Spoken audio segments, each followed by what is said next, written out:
This is how you use the For You digital offers at Albertsons, Vons, or Safeway.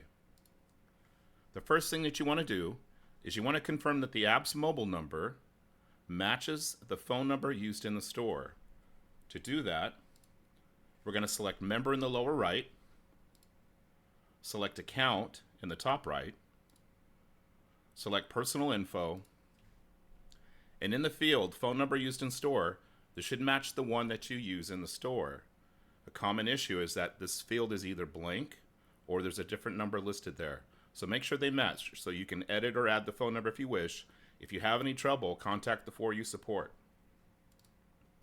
This is how you clip the digital coupon. You're going to select Deals Plus in the bottom middle.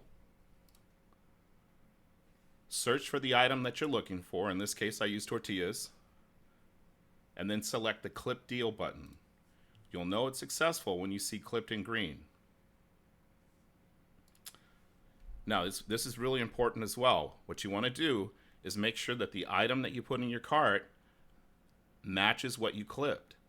The common issue is that there are similar items that are grouped together, and many folks grab the wrong item. So make sure it matches up in the name and description.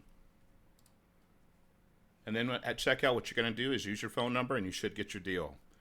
You also just want to confirm on your receipt that you got the deal before you step away from the cashier.